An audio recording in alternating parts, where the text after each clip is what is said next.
Saya pernah mengatakan kepada saudara semuanya dan saya harap saudara selalu ingat bahwa saya pernah berkata keputusan yang kita buat di waktu sekarang itu akan sangat menentukan hidup kita di waktu yang akan datang. Dan kita hari ini menjadi seperti apa sesungguhnya itu merupakan produk karena keputusan yang kita pernah buat di waktu lalu. Saya ulangi lagi. Hari ini kita menjadi seperti apa, itu karena keputusan yang kita pernah buat di waktu lalu. Dan kita menjadi seperti apa di waktu yang akan datang, itu tergantung dengan keputusan yang kita buat hari ini. Dalam hidup ini ada begitu banyak keputusan yang harus kita ambil. Ada banyak keputusan penting yang kita harus ambil. Dalam hidup saya ada begitu banyak keputusan penting yang saya ambil. Bahkan menurut sebuah penelitian, ada dua hal yang menjadi keputusan penting yang harus diambil oleh manusia selama dia hidup. Keputusan penting yang pertama adalah dia harus menikah dengan siapa. Itu keputusan yang sangat penting. Karena dengan siapa kita menikah, itu menentukan seperti apa pernikahan kita selanjutnya. Itu sebabnya buat Anda yang belum menikah, anak-anak muda di tempat ini, perhatikan baik-baik, keputusan untuk Anda menikah itu keputusan yang sangat menentukan pernikahan Anda di waktu yang akan datang. Jadi Anda benar-benar harus menggumulkan akan hal itu. Dan penelitian ini juga mengatakan keputusan terpenting kedua adalah ketika Anda memutuskan untuk memilih menentukan sebuah pekerjaan. Ini penelitian secara umum. Mereka berkata dua hal keputusan penting dalam hidup. Yang pertama adalah dengan siapa kita menikah. Yang kedua adalah kita menentukan pekerjaan dan panggilan hidup seperti apa. Tetapi pagi hari ini di atas dua keputusan penting itu, saya mau sampaikan satu hal yang lebih penting. Lebih penting dibandingkan dengan kita memutuskan menikah dengan siapa. Dan lebih penting dibandingkan kita bekerja dalam bidang apa. Lebih penting dibandingkan dengan panggilan hidup kita apa. Keputusan apa? Yaitu keputusan dalam mengikut Tuhan. Ini jauh lebih penting. Bahkan saya berani berkata, keputusan yang pernah saya buat tidak bisa dibandingkan dengan keputusan saya yang satu ini ketika saya memutuskan untuk percaya Yesus dan mengikut Yesus. Itu keputusan terbaik yang pernah saya buat dalam hidup. Dan itu keputusan yang tidak pernah saya sesalkan dalam hidup. Saya seringkali keliru mengambil keputusan. Dan saya juga beberapa kali saya menyesal dengan keputusan yang saya buat. Tapi kalau Anda tanya, keputusan apa yang tidak pernah saya sesali dan keputusan apa yang terbaik yang pernah saya ambil, maka saya berkata ketika saya memutuskan untuk saya mengikut Yesus, saya menjadikan Yesus sebagai Tuhan dalam hidup saya dan saya melayani Dia dengan sepenuh hati saya, itu keputusan terbaik yang pernah saya buat dalam hidup ini.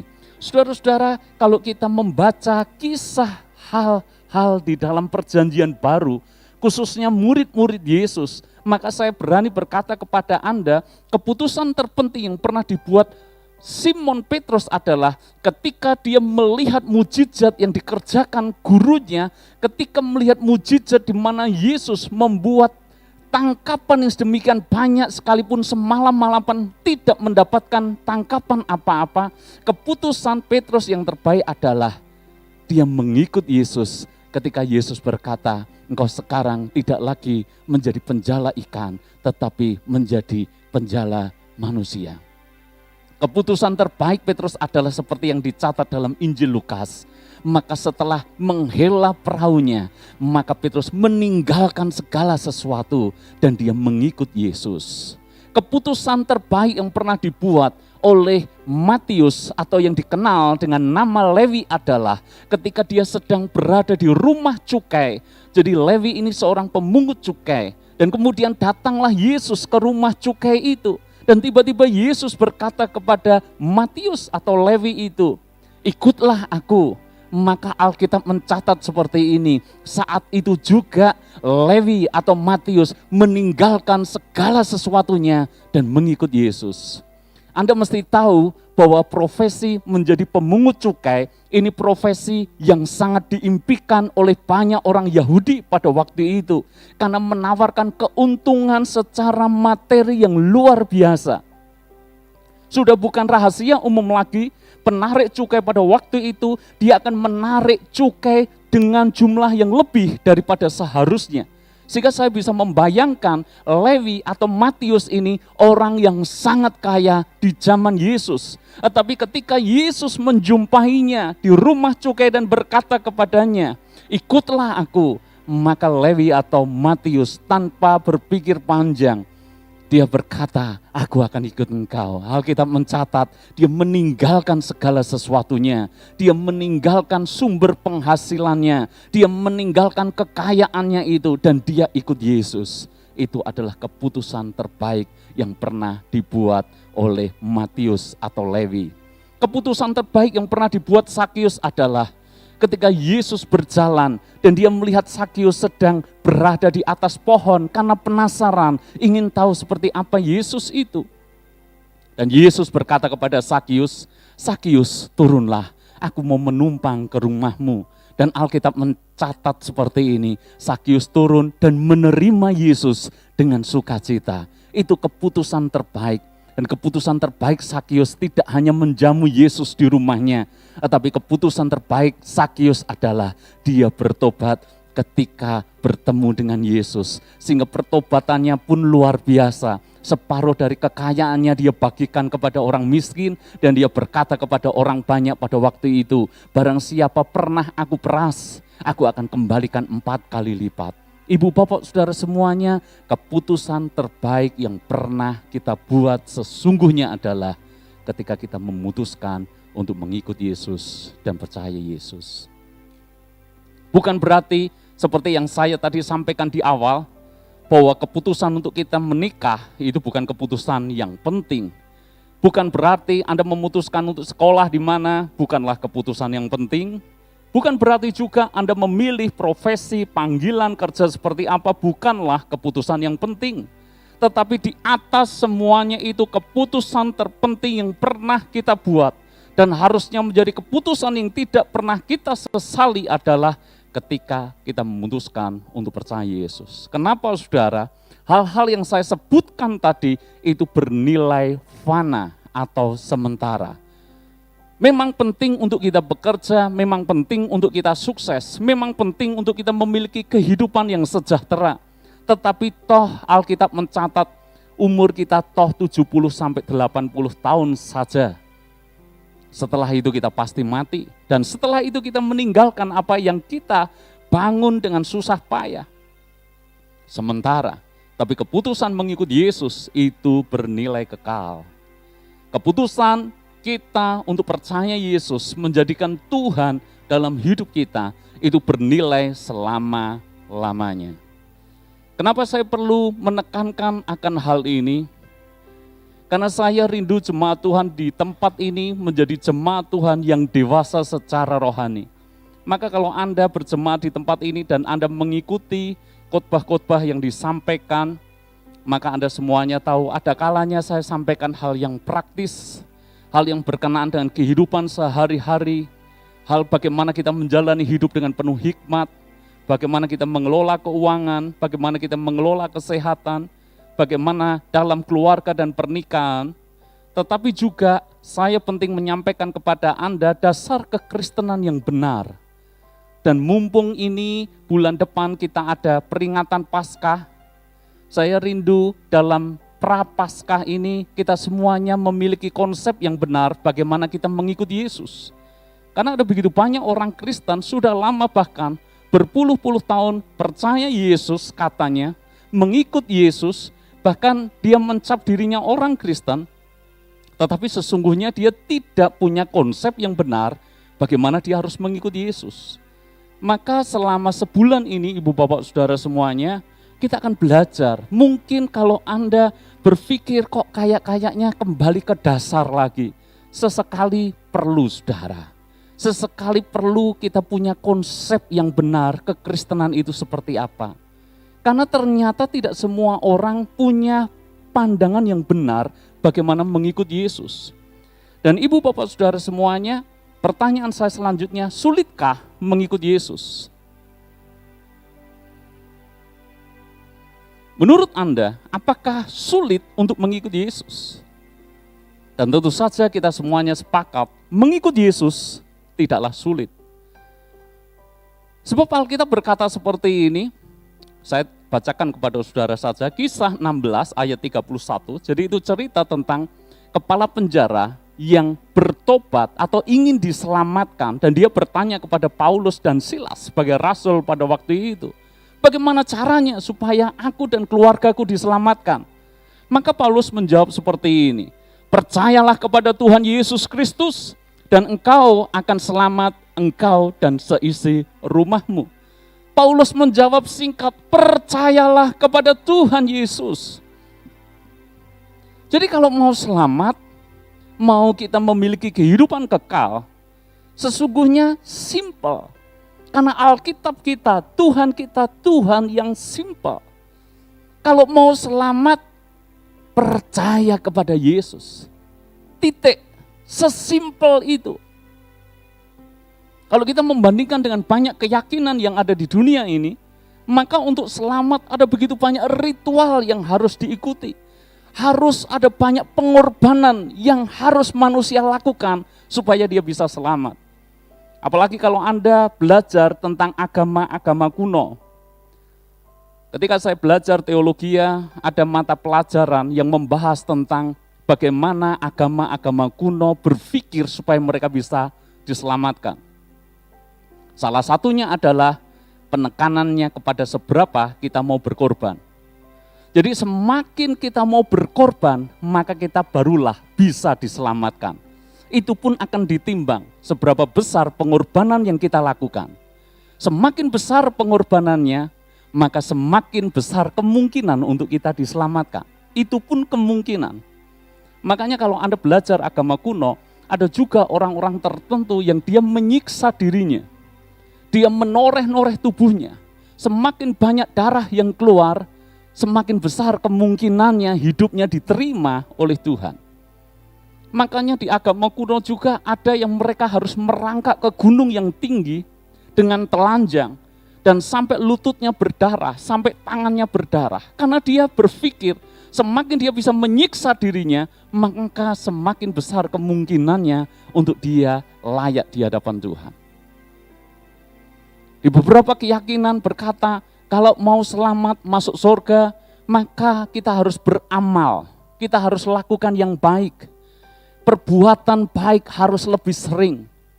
Maka ketika nanti ditimbang, amal baik dengan kesalahan, dengan kejahatan, berat mana? Kalau berat amal baik, masuk surga. Makanya ketika Yesus datang ke dunia menawarkan konsep keselamatan yang berbeda, itu menjungkir balikkan tatanan agama pada waktu itu. Termasuk menjungkir balikkan tatanan agama di Israel.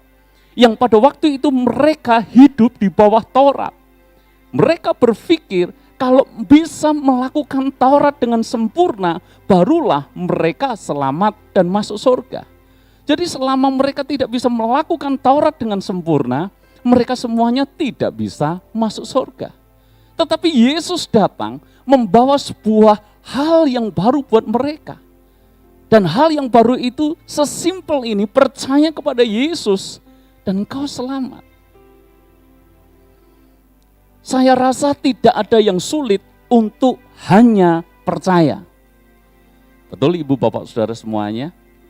Tetapi yang sulit justru kita tidak percaya keselamatan semudah itu. Hanya percaya. Kita berpikir nggak bisa hanya percaya. Bagaimana mungkin saya percaya Yesus diselamatkan? Kok enak banget. Lalu kita memikirkan mestinya harus ditambahkan tertentu supaya baru valid bisa selamat. Padahal jelas keselamatan di dalam Yesus hanya percaya. Jangan ditambahkan apa-apa. Saya ulang lagi Ibu Bapak Saudara. Kalau Anda dan saya mau selamat, just percaya. Titik. Karena Alkitab yang saya pelajari selalu berkata, hanya percaya kita diselamatkan. Penjahat yang berada di sebelah kanan atau di sebelah kiri Yesus saya lupa. Dia hanya percaya. Dia berkata kepada Yesus, Guru, jangan lupakan aku. Maka Yesus berkata, saat ini juga engkau bersama dengan aku di Taman Firdaus. Saya tanya, penjahat itu berbuat apa, saudara? Apakah dia punya kesempatan untuk menebus dosa kesalahannya? Tidak ada. Apakah dia melakukan amal kebaikan? Tidak juga. Tapi saat itu juga dia bersama dengan Firdaus, bersama dengan Yesus di Firdaus. Hanya percaya. Masalahnya justru di sini loh. Hanya percaya, ini membuat kita tidak yakin bahwa benarkah hanya percaya membuat kita selamat. Benarkah hanya saya percaya Yesus itu menyelamatkan saya? Karena kita tidak percaya dengan hal yang mudah. Mungkin karena Anda dan saya sudah terlalu sering mendengar slogan yang berkata tidak ada makan gratis. Tidak ada yang gratisan. Maka ketika Yesus menawarkan keselamatan secara gratis, kita curiga. Benar enggak? Hanya percaya Yesus, saya selamat. Kita curiga dengan sesuatu yang gratis. Makanya kita pengen menambahkan sesuatu supaya sah keselamatan kita. Contoh ibu bapak saudara semuanya. Di negara maju, misalnya di negara yang paling dekat dengan kita, di Singapura, kalau Anda berada di tempat-tempat fasilitas umum, berada di tempat publik saudara, maka biasanya disediakan air minum gratis melalui keran air yang ada di pinggir jalan. Anda pernah menjumpai akan hal itu? Dan sebetulnya itu air minum sangat layak untuk diminum, sangat layak untuk dikonsumsi. Free, gratis. Tapi pertanyaan saya buat Anda, kira-kira air mineral di kota itu laku dijual enggak? Laku enggak? Laku. Kenapa masih ada air mineral yang dijual di minimarket? Bukankah keluar dari minimarket itu ada keran air yang jelas bersih, higienis, dan orang minum pun sebetulnya baik-baik saja, sehat-sehat saja. Tapi kenapa air mineral toh kita jumpai juga di minimarket? Anda tahu jawabannya? Karena orang tidak percaya dengan yang gratis. Karena dia berpikir yang gratis tentu jelek, yang gratis tentu tidak baik. Maka dia perlu tambahkan saudara, kalau saya bayar saya mesti dapat yang lebih baik. Dalam hidup ini kita selalu curiga dengan sesuatu yang mudah dan gratis.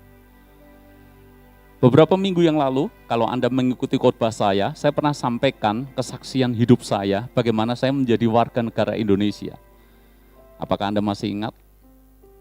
Sebelumnya ibu bapak saudara, dengan kekuatan saya sendiri, saya mencoba untuk lobby orang-orang di pengadilan yang saya dijanjikan bahwa nanti kewarganegaraan saya akan keluar. Dan Anda tahu bahwa syarat yang dibutuhkan itu luar biasa. Semuanya serba asli.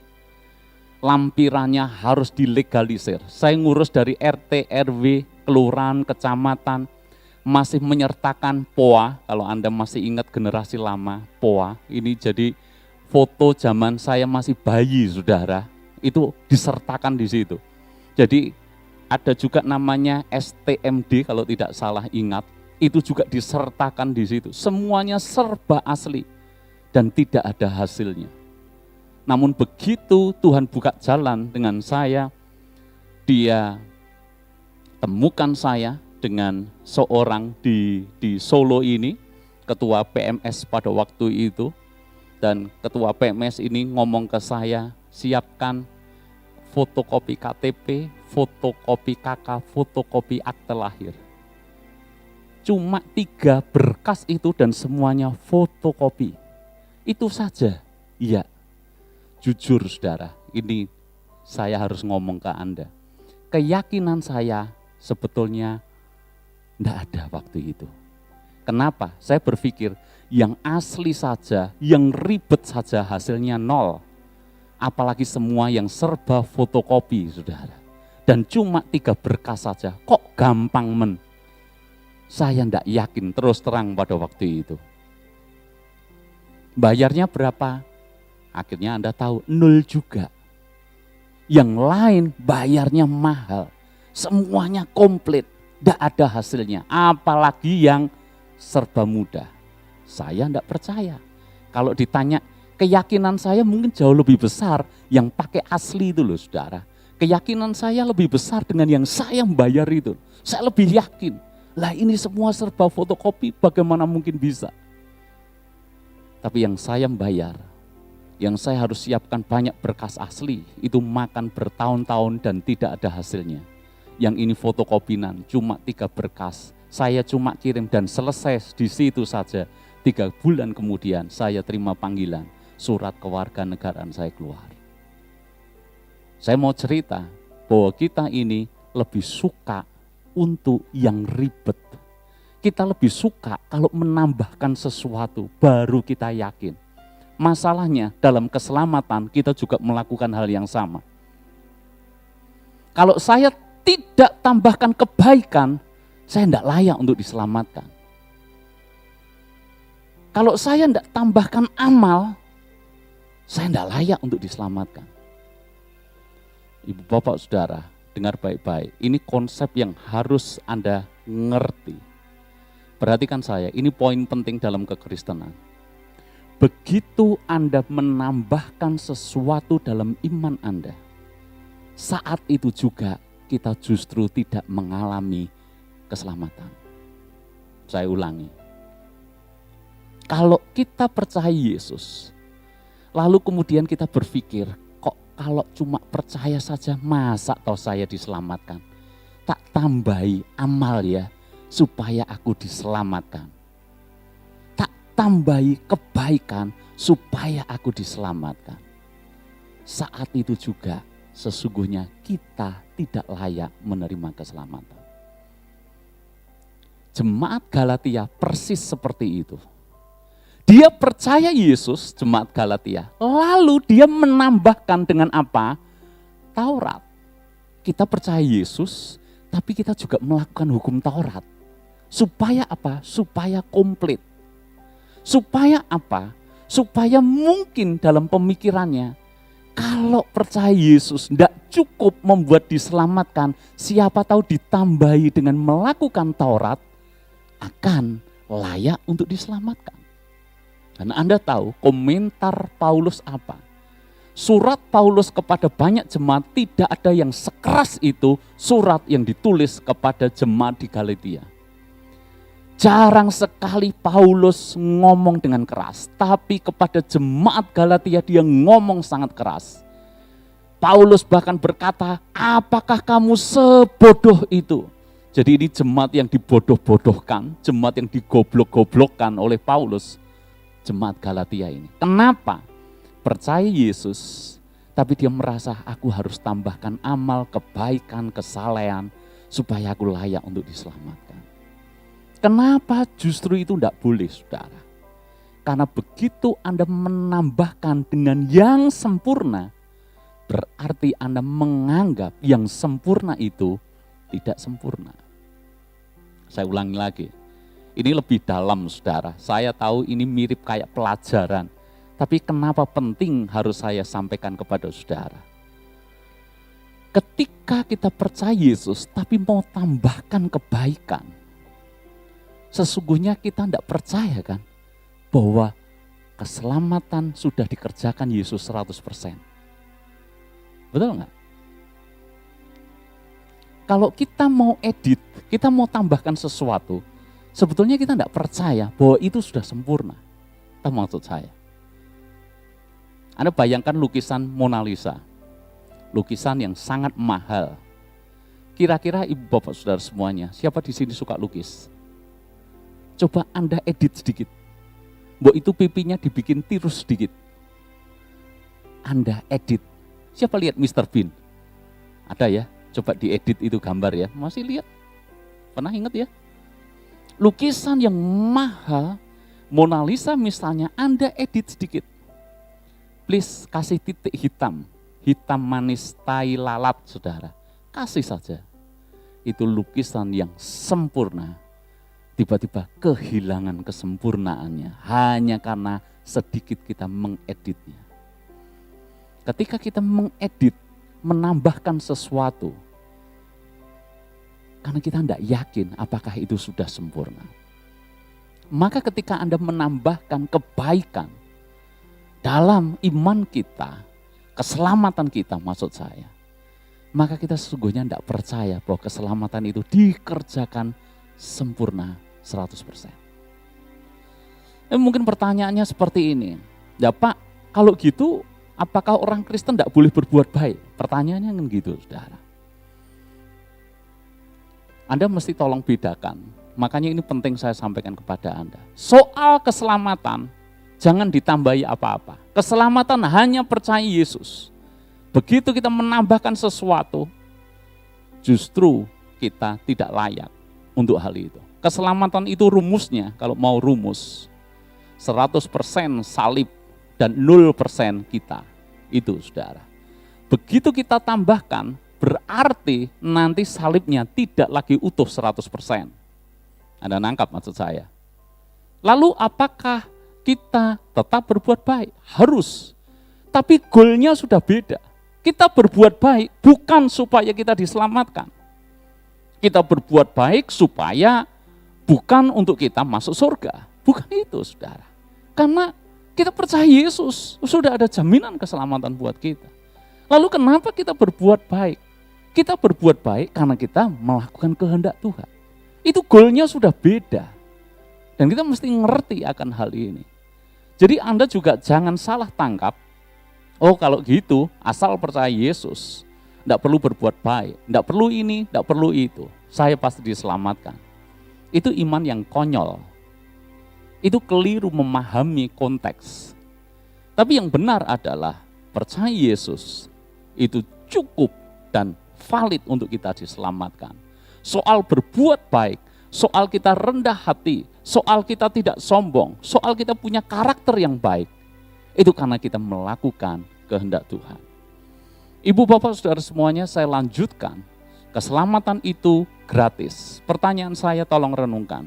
Kalau gratis, cuma-cuma, berarti banyak enggak yang diselamatkan? Tolong jawab. Banyak apa sedikit? Banyak. Setuju saudara? Di mana ada yang gratis, mesti banyak. Oke? Kalau Anda enggak percaya, Anda buka di rumah Anda, sembako gratis, saya jamin, full rumah Anda pasti dipenuhi banyak orang. Oke? Keselamatan gratis, menurut Anda banyak enggak yang selamat mestinya? Karena gampang banget, cuma percaya Yesus. Gampang, mestinya banyak. Sekarang coba buka Alkitab kita, Lukas pasal 13. Lukas 13, hari ini kita mengulang lagi pelajaran kekristenan, kembali ke basic saudara, sesekali kita perlu ingat lagi kekristenan kita seharusnya seperti apa.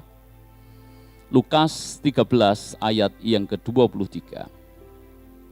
Sekali lagi, mengikuti Yesus itu gratis, cuma-cuma untuk keselamatan yang diberikan kepada kita semuanya. Sekarang baca Lukas 13 ayat yang ke-23. Dan ada seorang yang berkata kepadanya, Tuhan, sedikit sajakah orang yang diselamatkan? Jawab Yesus kepada orang-orang di situ. Berjuanglah untuk masuk melalui pintu yang sesak itu, sebab aku berkata kepadamu, banyak orang akan berusaha untuk masuk, tetapi tidak akan dapat. Jadi orang-orang itu tanya kepada Yesus, Tuhan, nanti yang selamat itu banyak apa sedikit? Jawaban Yesus cukup mengejutkan. Banyak orang berusaha untuk masuk, tetapi tidak akan dapat. Ini kayak paradoks. Paradoks itu apa ya? Hal yang bertentangan. Nah, keselamatan gratis mestinya banyak toh. Keselamatan gratis berarti mudah, berarti banyak orang diselamatkan. Tapi Yesus berkata kepada banyak orang mau selamat, tetapi tidak banyak yang dapat masuk ke situ. Itu artinya saudara, yang diselamatkan itu tidak banyak.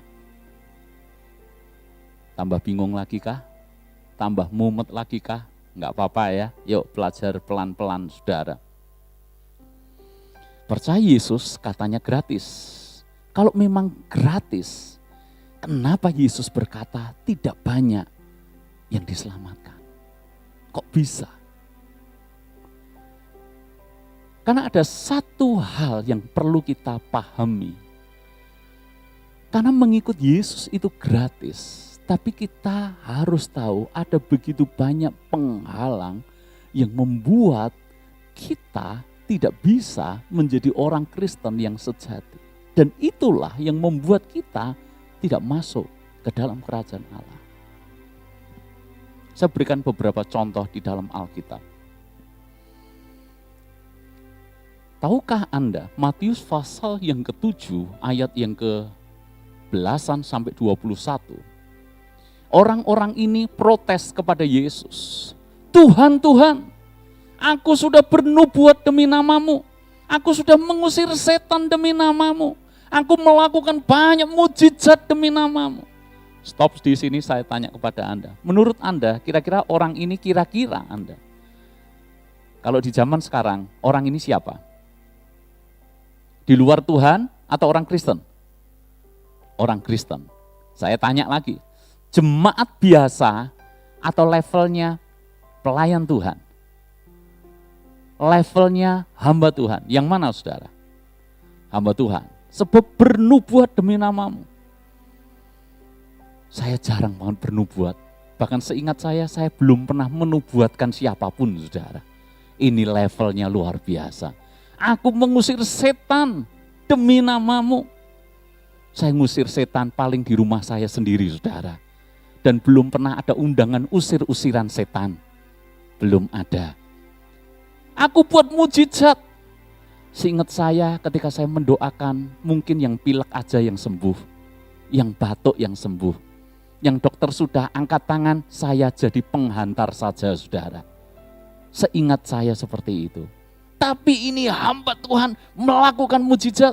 Hamba Tuhan ini mengusir setan. Hamba Tuhan ini bernubuat. Ini hamba Tuhan luar biasa. Tapi di hari terakhir, hamba Tuhan ini ternyata tidak diselamatkan. Makanya dia protes kepada Tuhan. Tuhan, Tuhan, aku melakukan mujizat, aku bernubuat, aku mengusir setan. Tapi Yesus menjawab apa? Aku berterus terang kepadamu. Ini Yesus keras sekali ngomong. Sesungguhnya aku tidak mengenal kamu. Hai engkau pembuat kejahatan. Jadi mikir kan kita, lah ini level pendeta saja tidak selamat. Apalagi saya jemaat. Kalau gembalanya saja tidak selamat, apalagi kita domba-dombanya. Pertama saya sampaikan kepada Anda, keselamatan itu sifatnya personal. Tidak ada urusan dengan orang tua atau gembala. Jadi kalau orang tua tidak selamat, anaknya pasti tidak selamat. Orang tua selamat, anaknya pasti selamat. Tidak ada urusan soal itu. Tidak ada urusan soal pendeta dan jemaat. Kalau pendetanya tidak selamat, apalagi jemaatnya pasti tidak selamat. Siapa bilang? Tidak ada urusan soal itu. Keselamatan itu personal, masing-masing kita saudara. Tetapi masalahnya adalah Yesus berkata seperti ini. Bukan orang yang berseru kepadaku Tuhan, Tuhan yang masuk dalam kerajaan Allah. Tetapi siapa yang mau melakukan kehendak Bapa, itulah yang akan diselamatkan. Please Anda paham dengan apa yang firman Tuhan hari ini sampaikan. Pertama, keselamatan diberikan gratis, jangan tambahkan apa-apa. Tetapi hal yang berikutnya adalah kita harus ngerti, hiduplah dalam kehendak Tuhan. Kita hidup dalam kehendak Tuhan bukan supaya kita diselamatkan, seolah-olah keselamatan di atas salib Yesus tidak sempurna, bukan itu. Tapi kita ngerti prinsip firman yang berkata, kerjakan keselamatanmu dengan takut dan gentar. Hidup kita melakukan kehendak Allah itu menunjukkan seberapa seriusnya kita mengikut Tuhan. Nangkepkah maksud saya? Saya tanya kepada Anda, kalau saya berkata kepada istri saya, I love you, aku cinta kamu, aku sayang kamu. Tapi saya ngomongnya kasar dengan istri saya. Anda yakin saya benar-benar cinta? I love you, tapi saya hajar istri saya. Anda yakin saya sayang dengan dia? I love you, saya telantarkan dia. Anda yakin saya care dengan dia? I love you, saya tidak pahami perasaan dia. Saya tidak mau ngerti dia. Anda yakin saya sayang dia? Anda nggak maksud saya? Kita berkata mengasihi Tuhan. Saya tanya, apakah kita melakukan kehendak Tuhan dalam hidup kita? Makanya saya khawatir banyak orang Kristen itu kegeeran loh saudara. Karena dalam hidup ini saya sering ketemu dengan orang Kristen yang kalau ditanya mantapnya luar biasa. 100% saya mesti masuk surga karena Yesus berkata asal percaya Yesus pasti masuk surga. Ini kan mirip dengan cerita Matius 7 ini. Mesti masuk surga, apalagi aku udah melakukan mujizat, apalagi aku udah usir setan, apalagi aku yang kasih persembahan paling banyak, apalagi aku yang ngatur semuanya, mestilah aku masuk surga. Saya khawatir loh banyak orang Kristen kegeeran. Karena Yesus di awal sudah berkata, tidak banyak yang diselamatkan. Tapi saya berharap jemaat Tuhan di tempat ini, semuanya diselamatkan. Amin. Amin. Tidak banyak bukan berarti Tuhan mempersulit, tidak. Bagaimana mungkin Tuhan mempersulit? Enggak. Kalau dia mempersulit, ngapain dia Allah mau turun ke dalam dunia menjadi manusia, mengambil rupa seorang hamba, siapa percaya kepadanya diselamatkan. Bukan dia mempersulit. Tapi supaya kita benar-benar dalam hidup kekristenan kita, percaya Yesus dan melakukan kehendak Allah. Saya bacakan Matius pasal yang ke-16. Ini penghalang kenapa kita sulit untuk mengikut Tuhan. Sekalipun mengikut Tuhan itu hal yang sederhana, simpel.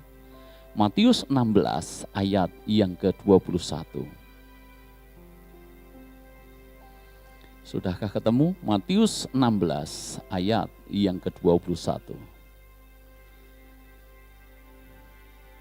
Oke, sudahkah ketemu? Saya harap pagi hari ini Anda bersemangat. Kalau kira-kira tahun kemarin atau bulan-bulan kemarin kita bahas topik-topik yang praktis, Ibu Bapak Saudara semuanya, hari ini kayak pelajaran gitu. Tapi saya percaya ini justru membekali kekristenan yang benar. Amin. Dan kita masih ada beberapa minggu ke depan tentang hal ini. Besok minggu saya belajar tentang mengikut Yesus berarti sangkal diri, pikul salib. Minggu depan saya akan belajar perkataan Yesus tentang serigala tidak punya liang, burung tidak punya sarang. Ada orang yang mau mengikut Yesus, Yesus menjawab akan hal itu. Dan besok minggu juga saya akan mengajak Anda belajar perkataan Yesus yang sulit lainnya.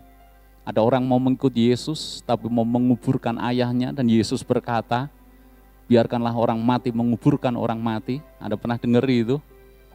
Jadi menimbulkan pertanyaan, apakah Yesus ngajar anak-anak jadi pudau, tidak berbakti dengan orang tua? Tidak usah kuburkan orang tuamu, biarlah yang mati menguburkan orang mati. Itu soal mengikut Yesus. Nanti minggu-minggu yang akan datang kita akan pelajari akan hal itu. Dan saya harap sekalipun pelajaran ini hal basic kekristenan, bukan hal yang praktis, saudara tetap haus untuk belajar. Karena itu justru menjadi dasar fondasi yang penting, saudara. Kembali ke ayat 21 dari Matius 16. Sejak waktu itu Yesus mulai menyatakan kepada murid-muridnya bahwa ia harus pergi ke Yerusalem dan menanggung banyak penderitaan dari pihak tua-tua, imam-imam, kepala dan ahli-ahli Taurat, lalu dibunuh dan dibangkitkan pada hari ketiga. Tapi Petrus menarik Yesus ke samping dan menegur dia. Katanya, Tuhan, kiranya Allah menjauhkan hal itu. Hal itu sekali-kali takkan menimpa engkau. Jadi ceritanya, berulang kali Yesus mulai berkata kepada murid-muridnya dan kepada banyak orang. Yesus berkata kepada mereka tentang apa? Tentang penderitaan yang bakal dia alami, bahkan dia akan dibunuh dan dia akan bangkit pada hari ketiga. Jadi Yesus berkata kepada murid-muridnya, aku nanti akan dibunuh. Aku nanti akan mengalami aniaya dan penderitaan. Dan respon respon Petrus apa? Petrus menarik Yesus ke samping dan menegur dia. Satu-satunya murid yang berani menegur gurunya adalah Petrus. Dia tegur Yesus. Hus, gitu saudara. Kalau dalam bahasa Jawa, amit-amit, jangan terjadi. Petrus berkata, Tuhan kiranya Allah menjauhkan hal itu takkan menimpa engkau. Ayat 23. Maka Yesus berpaling dan berkata kepada Petrus, enyahlah iblis, engkau suatu batu sandungan bagiku. Sebab engkau bukan memikirkan apa yang dipikirkan Allah, melainkan apa yang dipikirkan manusia. Ketika Petrus menegur Yesus, Yesus langsung berkata, enyahlah iblis. Ini jadi Yesus bukan emosi gara-gara ditegur muridnya, bukan itu poinnya. Bukan Yesus merasa direndahkan, ini murid berani menegur. Maka Yesus dalam tanda kutip mengiblis-ibliskan Petrus. Tidak, saudara. Ketika Yesus berkata kepada Petrus, enyahlah iblis. Engkau batu sandungan, sebab engkau bukan memikirkan apa yang dipikirkan Allah, melainkan apa yang dipikirkan manusia. Lalu Yesus berkata kepada murid-muridnya, setiap orang yang mau mengikut aku, ia harus menyangkal dirinya, memikul salibnya, dan mengikut aku.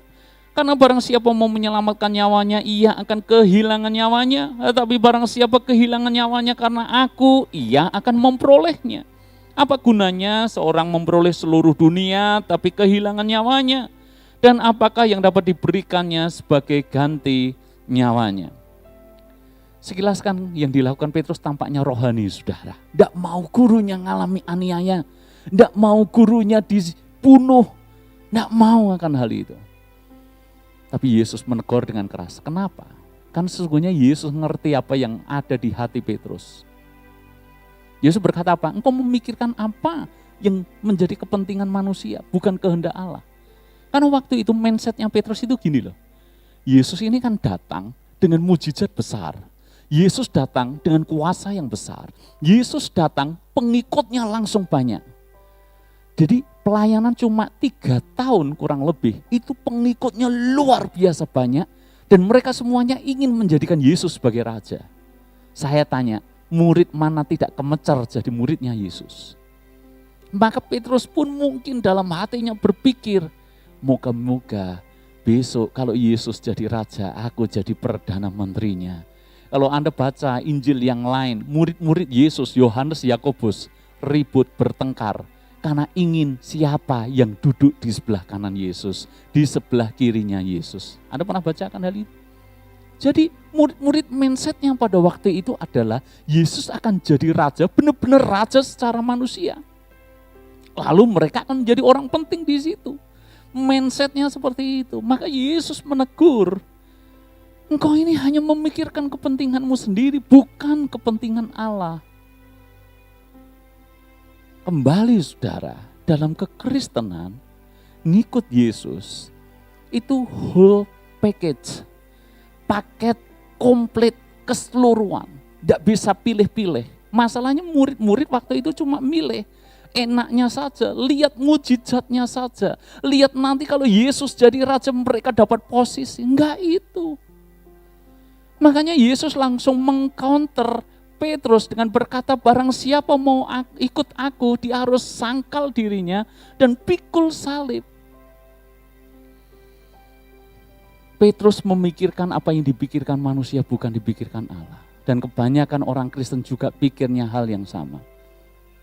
Keselamatan gratis, kenapa banyak atau sedikit orang saja yang benar-benar ikut Yesus? Karena tidak mau whole package ini. Tidak mau paket menyeluruh. Pengennya cuma berkat, tapi tidak mau penderitaannya. Pengennya kemuliaannya, tapi tidak mau salibnya. Padahal namanya salib dan kemuliaan itu 2 hal yang tidak bisa dipisah. Pengennya saudara, ingin enaknya, nggak mau susahnya. Kita juga sama saudara, pilih-pilih. Dan semakin sulit kita hidup di zaman yang memang pilih-pilih saudara. Betul enggak? Sekarang ini kalau Anda mau belanja, contoh, kita ditawarkan dengan banyak pilihan. Pilihan pertama, Anda mau belanja secara langsung atau secara online. Sudah pilihan kan? Tidak perlu capek-capek, ada yang mudah, online.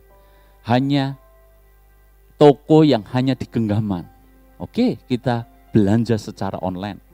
Anda belanja online pun dihadapkan dengan banyak pilihan. Sudah dapat barang, merek, ukuran, warna yang sama. Saya tanya, Anda bandingkan enggak? Bandingkan, Anda pilih-pilih lagi. Mana yang kasih promo, harga mana yang lebih murah.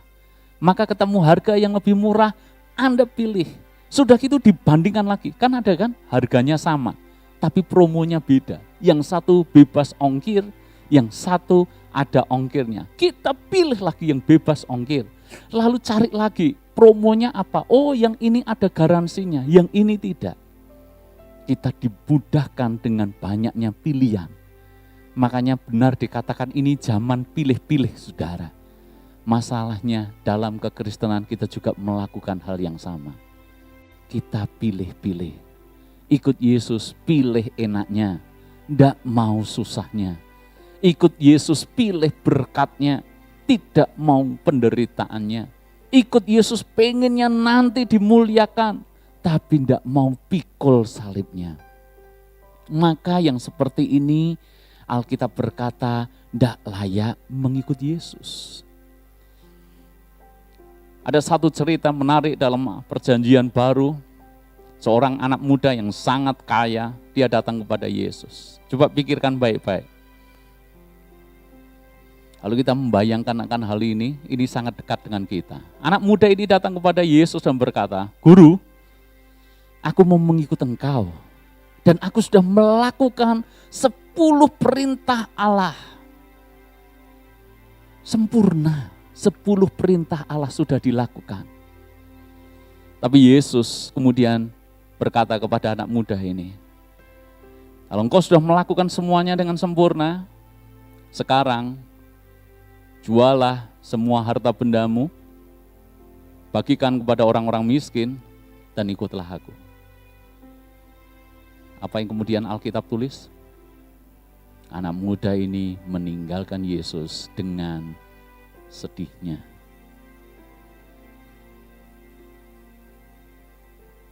Jangan curiga bahwa Tuhan tidak memiskinkan anak muda ini. Saya pribadi punya keyakinan yang kuat. Tuhan tidak bermaksud memiskinkan anak muda ini dengan berkata, pergilah, jualah semua milikmu, lalu kemudian ikutlah aku. Yesus, saya yakin, saya begitu kenal dia. Dia tidak hendak memiskinkan anak muda ini. Tapi dia hendak menguji hatinya. Benarkah hatinya sepenuhnya untuk dia? Dia yang sudah berkata, aku sudah melakukan Taurat sempurna, 10 perintah Allah sempurna. Tapi baru ditantang soal uang kekayaan, langsung anak muda ini meninggalkan Yesus dengan sedihnya. Saya tanya, sulit enggak jadi orang Kristen? Dalam konteks ini, sudah melakukan dengan sempurna pun 10 perintah Allah. Tapi toh dia tidak jadi murid Yesus. Kenapa? Tidak whole package. Karena dia masih ada satu yang dia simpan. Anda pernah ketemu orang Kristen seperti ini? Aku mau ikut Yesus, tapi yang satu ini jangan Tuhan. Jadi dia pikir 90% kan udah baik Tuhan. Yang 10% jangan. Aku mau ikut Yesus, aku mau percaya Yesus, tapi kalau suruh tinggalkan selingkuhan enggak bisa Tuhan. Khusus yang ini aja Tuhan, jangan. Aku mau ikut Yesus, tapi ini hobi, kesenangan yang enggak bisa aku tinggalkan Tuhan. Maka Yesus akan berkata, enggak layak orang-orang seperti ini mengikut dia. Makanya benar, sekalipun gratis, tapi tidak banyak yang diselamatkan. Ada orang berkata, tidak bisa, ikut Yesus harus ngampuni dia jahati aku luar biasa. Ada orang berkata, sampai 7 turunan pun aku tidak mau sentuh dia. Begitu benci dengan orang tertentu. Lalu kemudian percaya Yesus, firman Tuhan mengajar harus meninggalkan segala sesuatunya. termasuk dia harus mengampuninya. Dan orang ini berkata, tidak bisa. Bukan berarti saudara ketika Anda mengampuni keadaanmu menjadi buruk, justru ketika Anda mau mengampuni, Anda dimerdekakan. Keadaanmu selalu jauh lebih baik. Ikut Yesus. Seringkali orang berpikir terlalu banyak batasan dan hambatan, tapi sesungguhnya itu malah berkat yang terbesar dalam hidup kita. Saya akan lanjutkan minggu depan pelajaran tentang hal ini, menyambut Paskah supaya kekristenan kita benar-benar kokoh dan kuat, Ibu Bapak Saudara. Saya harap Anda setia dengan pelajaran ini supaya kita mengikut Yesus itu dengan sikap hati yang benar, dengan konsep yang benar. Amin. Ayo kita berdoa sama-sama.